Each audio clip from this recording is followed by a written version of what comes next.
quinta edición. La cuestión del Estado adquiere actualmente una importancia singular, tanto en el aspecto teórico como en el aspecto político-práctico. La guerra imperialista ha acelerado y agudizado extraordinariamente el proceso de transformación del capitalismo monopolista en capitalismo monopolista de Estado. La opresión monstruosa de las masas trabajadoras por el Estado, que se va fundiendo cada vez más estrechamente con las asociaciones omnipotentes de los capitalistas, cobra proporciones cada vez más monstruosas. Los países adelantados se convierten, y al decir esto nos referimos a su retaguardia, en presidios militares para los obreros. Los inauditos horrores y calamidades de esta guerra interminable hacen insoportable la situación de las masas, aumentando su indignación. Va fermentando a todas luces la revolución proletaria internacional. La cuestión de la actitud de esta hacia el Estado adquiere una importancia práctica. Los elementos de oportunismo acumulados durante décadas de desarrollo relativamente pacífico crearon la corriente de social chauvinismo imperante en los partidos socialistas oficiales del mundo entero. Esta corriente, Plejánov, Potresov, Breskovskaya, Rubanovich y luego, bajo una forma levemente velada, los señores Tsereteli, Chernov y compañía, en Rusia, Scheidemann, Legien, David y otros en Alemania, Renaudel, Gesde, Van der Velde, en Francia y en Bélgica, Inman y los Fabianos, en Inglaterra, etc., etc. Socialismo de palabra y chauvinismo de hecho, se distingue por la adaptación vil y lacayuna de los jefes del socialismo, no solo a los intereses de su burguesía nacional, sino, precisamente, a los intereses de su Estado, pues la mayoría de las llamadas grandes potencias hace ya largo tiempo que explotan y esclavizan a muchas nacionalidades pequeñas y débiles. Y la guerra imperialista es precisamente una guerra por la partición y el reparto de esta clase de botín. La lucha por arrancar a las masas trabajadoras de la influencia de la burguesía en general y de la burguesía imperialista en particular, es imposible sin una lucha contra los prejuicios oportunistas relativos al Estado. Comenzamos examinando la doctrina de Marx y Engels sobre el Estado, deteniéndonos de manera especialmente minuciosa en los aspectos de esta doctrina olvidados o tergiversados de un modo oportunista. Luego, analizaremos especialmente la posición del principal representante de estas tergiversaciones, Carlos Kautsky, el líder más conocido de la DOS Internacional, 1889-1914, que tan lamentable bancarrota ha sufrido durante la guerra actual. Finalmente, haremos el balance fundamental de la experiencia de la Revolución Rusa de 1905 y, sobre todo, de la de 1917. Esta última cierra, evidentemente, en los momentos actuales, comienzos de agosto de 1917, la primera fase de su desarrollo, pero toda esta revolución, en términos generales, solo puede comprenderse como uno de los eslabones de la cadena de las revoluciones proletarias socialistas suscitadas por la guerra imperialista.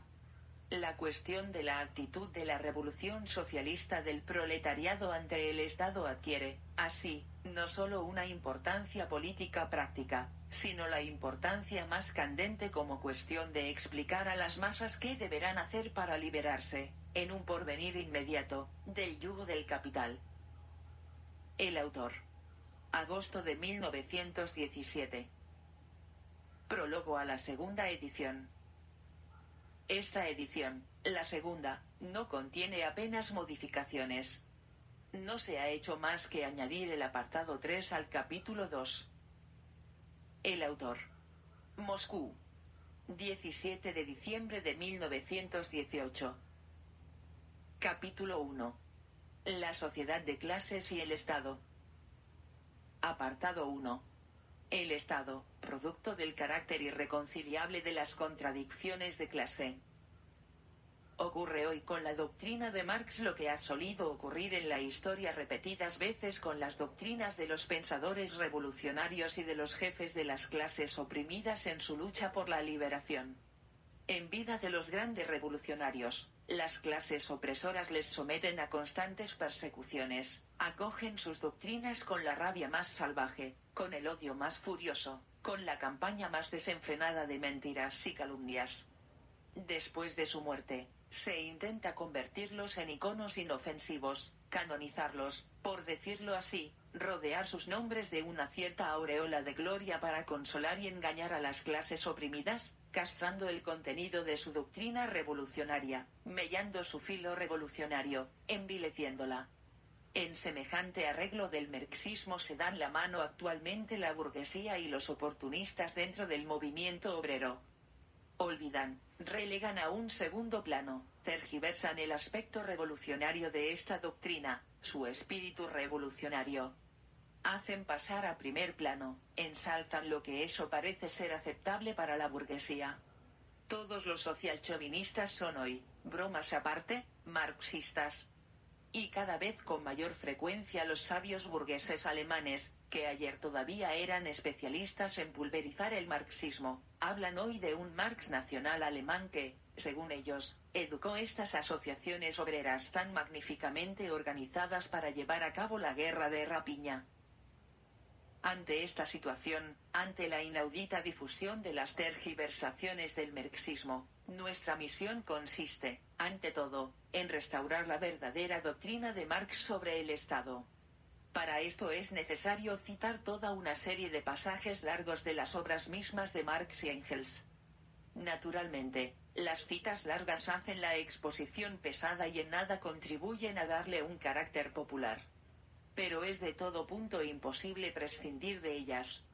No hay más remedio que citar del modo más completo posible todos los pasajes, o, por lo menos, todos los pasajes decisivos, de las obras de Marx y Engels sobre la cuestión del Estado, para que el lector pueda formarse por su cuenta una noción del conjunto de las ideas de los fundadores del socialismo científico y del desarrollo de estas ideas, así como también para probar documentalmente y patentizar con toda claridad la tergiversación de estas ideas por el cautskismo hoy imperante.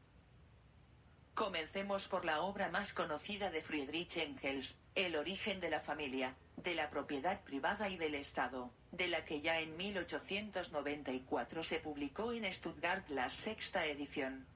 Conviene traducir las citas de los originales alemanes, pues las traducciones rusas, con ser tan numerosas, son en gran parte incompletas o están hechas de un modo muy defectuoso. El Estado, dice Engels, resumiendo su análisis histórico, no es, en modo alguno, un poder impuesto desde fuera a la sociedad, ni es tampoco la realidad de la idea moral, la imagen y la realidad de la razón, como afirma Hegel. El Estado es, más bien, un producto de la sociedad al llegar a una determinada fase de desarrollo, es la confesión de que esta sociedad se ha enredado consigo misma en una contradicción insoluble, se ha dividido en antagonismos irreconciliables, que ella es impotente para conjurar. Y para que estos antagonismos, estas clases con intereses económicos en pugna, no se devoren a sí mismas sino devoren a la sociedad en una lucha estéril, para eso hízose necesario un poder situado, aparentemente, por encima de la sociedad y llamado a amortiguar el conflicto, a mantenerlo dentro de los límites del orden. Y este poder, que brota de la sociedad, pero que se coloca por encima de ella y que se divorcia cada vez más de ella, es el Estado. Páginas 177 y 178 de la sexta edición alemana. Aquí aparece expresada con toda claridad la idea fundamental del marxismo en punto a la cuestión del papel histórico y de la significación del Estado.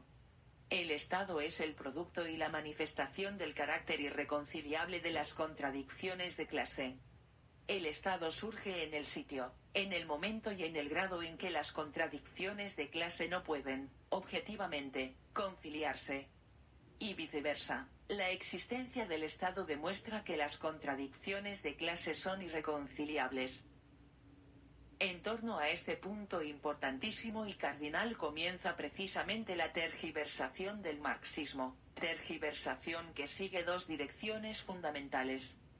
De una parte, los ideólogos burgueses y especialmente los pequeños burgueses, obligados por la presión de hechos históricos indiscutibles a reconocer que el Estado solo existe allí donde existen las contradicciones de clase y la lucha de clases, corrigen a Marx de manera que el Estado resulta ser el órgano de la conciliación de clases. Según Marx, el Estado no podría ni surgir ni mantenerse si fuese posible la conciliación de las clases. Para los profesores y publicistas mezquinos y filisteos, que invocan a cada paso en actitud benévola a Marx, resulta que el Estado es precisamente el que concilia las clases. Según Marx, el Estado es un órgano de dominación de clase, un órgano de opresión de una clase por otra, es la creación del orden que legaliza y afianza esta opresión, amortiguando los choques entre las clases. En opinión de los políticos pequeño-burgueses, el orden es precisamente la conciliación de las clases y no la opresión de una clase por otra. Amortiguar los choques significa para ellos conciliar y no privar a las clases oprimidas de ciertos medios y procedimientos de lucha para el derrocamiento de los opresores.